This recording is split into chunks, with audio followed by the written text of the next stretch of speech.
Hello guys, welcome to another weekly breakdown video. Here we can clearly see the market has been bearish for many weeks now. From weeks we are only looking for sells and sells. So until and unless the market is going down giving bearish candles, we will look for sells. If we go with the trend we make money, if we go against the trend we lose money. Yeah, so knowing that we'll follow that. Okay, and also until and unless there is rejection from the higher time frame candles we will follow the trend. Clearly I've written here, until and unless the market gives us a candle like this clearly showing rejection, that is now rejecting from the downside, giving bullish rejection. Until we see that, I'm not looking for buys. So next week I went with the mindset of this weekly repricing and then continue to the downside, something like that. And until unless we see a rejection from the demand zone or a fair value gap filling up that fair value gap, we will not look for buys.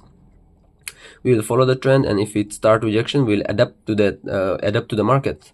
That's how you should be. You should always adapt to the markets, to the market conditions. Whatever the market is showing you, do that. Doesn't matter the higher time frame is bullish, bearish, doesn't matter. Trade with your daily bias and you will see success. Now let me show you the weekly analysis. So at the start of the week I marked this draw of liquidity. Obviously if I'm bearish I have to target something, right?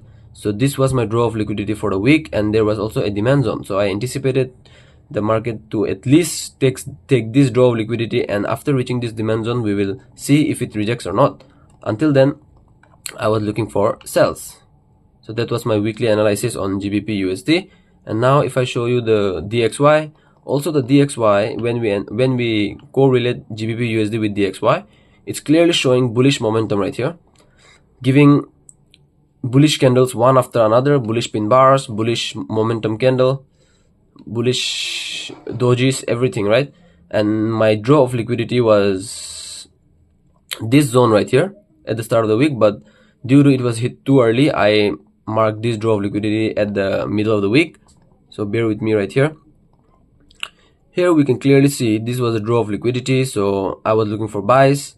Now let me show you the daily bias. Okay, on the daily time frame we can see the market was making higher highs and higher lows, higher highs, higher lows, higher highs, higher lows. That means if the market is making higher highs and higher lows, what does it mean is the market is bullish. Yeah, the market was clearly bullish. So whenever the market is bullish we are only looking for buys. So on DXY I will only come to look for bias, for confirming my bias, and all my analysis will be done on GBP USD. And my battery is also very low, so let me do it quickly. Here we can see on Monday I am looking for sells. But also I have to keep in mind that there is a fair value gap here that the market can come and fill up before going to the downside. There is a fair value gap here which can be filled. Yeah, so now after seeing that we go to the lower time frames. Let me show you the DXY daily bias then. DXY daily bias for Monday was bullish. After seeing this candle right here, it made sense for me to go up, and looking at this candle it confirmed me that Monday we are looking for sells. And also on Monday there was no news. If I show you here, Monday there was Euro news, German IFO, which is, there was no GBP and USD news, so I was looking for sells. I was looking for a trade. If I show you the 4-hourly time frame, on the 4-hourly, if you watch my videos consecutively, you know what I look for in 4 hours. This is a consolidation, manipulation, and this is a distribution move right here. Lower highs, lower lows, lower highs, lower lows. Clearly we can see here the market has been trending to the downside, making lower highs and lower lows, right? So now all we have to do is look for supply zones, look for entry. We know now we know that the market is going to the downside. So what we have to do, we have to look for potential supply zones to trade from. Yeah, so the previous week high was marked on the 4-hourly time frame, as you can see.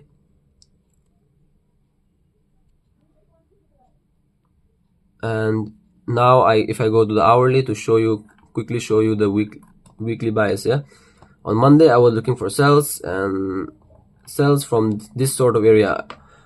My main supply zone would have been here on the hourly, but you know that I adapt to the market according to the Asian range, right? So if you know that I was looking for sells after the Asian range closed, I marked my supply zone to here because this was more relevant and more closer to the Asian range, because it didn't make sense to go all the way up here to then come down to me, for me at least, and it made sense to quickly go here and go to the downside. Also looking at the momentum, at what the market was going, right? And also one thing I have noticed, that you know that your bias is bearish, right? But my bias is bearish, but what the market does, before going down, it has to go up first to sweep liquidity. As we know, the price goes from liquidity to liquidity to liquidity. Here we can see the Asian low swept first, and to be honest, we could have caught this buy move here. This is very low probability and this is a very high risk trade, to be honest, but in this case this works, so I thought of showing it to you guys, because while backtesting everything I show it. And this was a continuation setup. As you can see, a huge move happened here before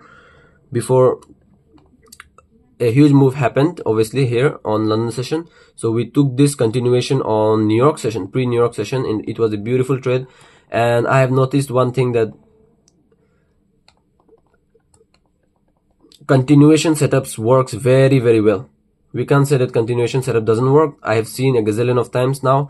Continuation setups do work and gives us very, very good trades. All we have to do is we have to know when to take the continuation setups, when the momentum of the market is very high and it's clearly showing us that the market wants to go up or down according to the bias. If you only trade with the higher time frame bias and you also include continuation setup, bro, it's a very high probability setup. I have now backtested over 3-4 months worth of data, and it has a very profitable result until now. So now, after seeing this, on to Tuesday, right? Let's do this quickly. On now, Monday has closed clearly bearish, so it doesn't make sense for us to look for buys suddenly unless the market shows us.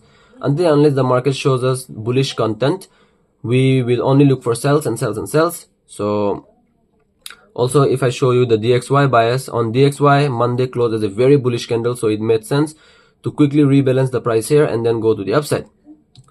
So now what I will do, I will go to 4 hour and show you the price action. 4 hour is still the same. We see the price action on the 4 hour, lower highs, lower lows, lower highs, lower lows.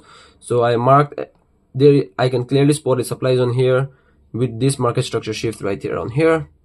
And now if I go to the hourly time frame, let me show you a supply zone where I want to trade from. Yeah, if I want to sell, obviously I will have to look for supply zones, and I wait for Asian range to close. Even here, this was a continuation setup again on Tuesday. Continuation setups do work and they give very beautiful trades. As we can see here, this was a continuation setup on Tuesday again, and this was a break-even trade. To be honest, this was not a win, this was a break-even trade, but eventually if I holded this trade, this would have been a winner. So Tuesday was also a continuation model with the bias. My bias was bearish, yeah. So continuation setups with the bias works, and it's clearly showing to us. Even now, the Tuesday is so bearish here. There is fair value gaps left on the upside, which can get filled. Obviously, the market goes and fills the fair value gap in time, somewhere in time. Whereas until and unless it shows us a rejection, we will look for sells, as I've told a gazillion of times now. And here we can see it is a bullish. It is also a bullish candle closure here. So obviously, I'm looking for buys on DXY. And if I'm looking for buys on DXY, I'm looking for sells on GBP USD. So let me quickly show you the price action on the 4 hourly. Obviously nothing will change. It is just lower highs and lower lows. Clearly the knife is falling, so we wanna fall with the knife. We don't wanna catch the knife. As I've also told you this analogy for a gazillion of times now. Here we can see, to sell obviously we have to mark the supply zones, right? So one supply zone I can mark here, which was a New York supply zone. I wait for the Asian range, but as we can see, the Asian range was very, very low, so this supply zone here got invalidated. This supply zone here got invalidated due to this this Asian range. How did this Asian range close? And I marked this supply zone here on the M15. As we can see, this was a low probability Asian range because it was not made in our session. And here we took this trade after this inducement. Here we can clearly see, I have not marked this as an inducement, but you should know because I know that this is an inducement. And after this inducement, we got a beautiful rejection as we wanted. We took the trade for a 1:3 on Wednesday. Also on Wednesday there was no news, and yeah, on Monday, Tuesday and Wednesday there was no news, so that's why we took the trade there. On Thursday, Friday there was huge amount of news, as you can see here. So if you can catch a trade when there is no news for a week, you are done, bro. So now on Wednesday I was looking for sells. It played out to the T. Beautiful sells on Wednesday. Monday, Tuesday was continuation. Now let me show you Thursday, what happened on Thursday. Now on Thursday, if we can see, still now I'm looking for sells because of how these candles are closing. Until and unless the market shows us bullish sign, we will look for sells, right? As simple as that. If you follow that, nothing can stop you. Here you can see it on DXY, it's literally going to the upside, it's flying to the moon. Now we will look for sells again on Thursday. Let me show you. I was looking for sells, but not, my sells was not high probability because Monday, Tuesday, Wednesday went so much down. So now obviously if you have a brain that's working, obviously it will make sense that Monday, Tuesday, Wednesday went down. It also makes sense to go up. So it's a low probability trade. Automatically my instinct, my intuition told me that, so I was very careful while trading this. Here we can see I was looking for sells, which happened but not in our session. And if I was looking for continuation model again, this would have been a loss. Also we have to journal and make the videos about the loss. So this was a loss on Thursday. If I continued with the trend, I would have lost, right? Also you have to understand, bro, if 3 days are going clearly to downside, it has to retrace. The market cannot go down forever. It has to make a lower low. For every lower low there is a lower high, so it has to make a lower high. So you have to know about that if you want to become profitable in the markets. So Thursday was a very, very bullish day. Now this is when all my analysis changes here. Look, I was looking for sales throughout the week, got some beautiful sales, right? But now after this candle, did this Thursday candle closed here, engulfing the previous Wednesday's candle. Clearly we can see filling up this fair value gap, clearly showing a bullish signs. Now the bulls are in the market. Now if you look for sells here, it will be an asinine decision, because when the market is going up, you don't want to look for sells, you want to look for buys if you want to. But this bias was changed through on the week. My bias was bearish going on the week, but it changed to bullish. There is a rule that I follow. Whenever you are going with a bearish bias on that week and suddenly the bias is changing, in that week you don't trade, just you monitor it. Yeah, but I'm back testing now. Due to I'm back testing, I am trying everything. So here we can clearly see even on DXY it closed as a bearish engulfing candlestick and a bullish engulfing on GBP USD. So now it made sense to look for buys, yeah.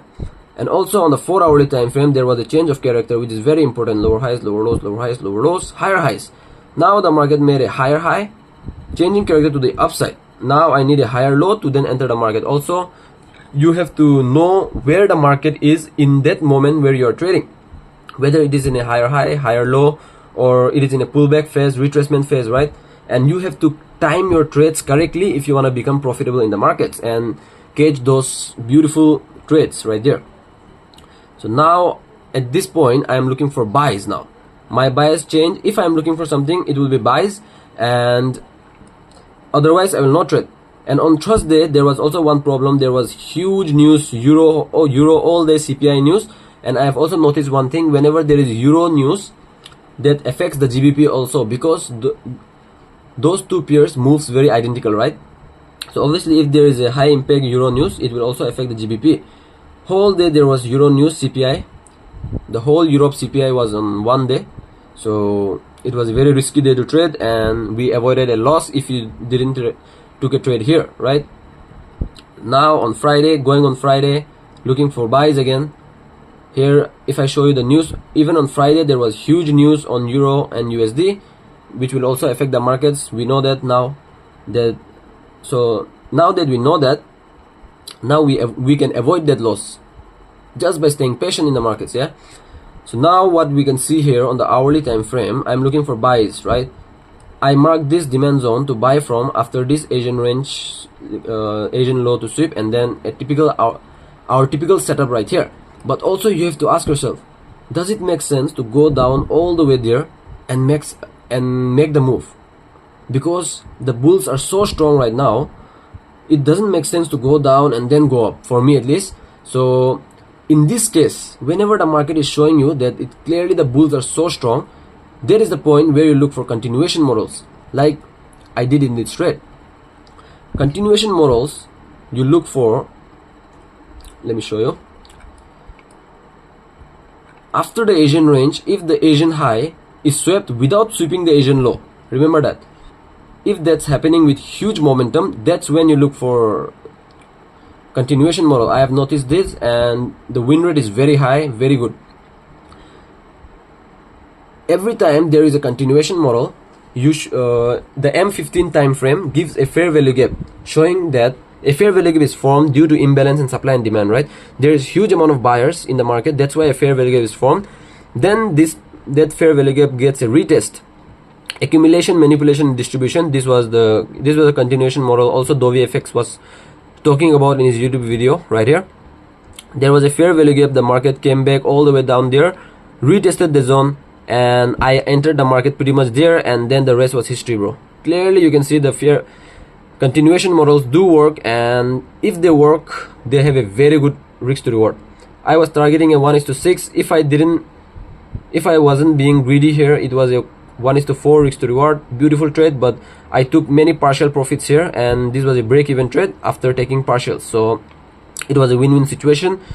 Here we can see this whole week was a very good week. We got to learn a lot of things, that continuation models work and how to be patient, and also about anything can happen in the market, so we have to adapt to the market. Never try to predict what will happen. Adapt to the market. Wherever the majority are going, you go with them. That's how you see success in trading, right?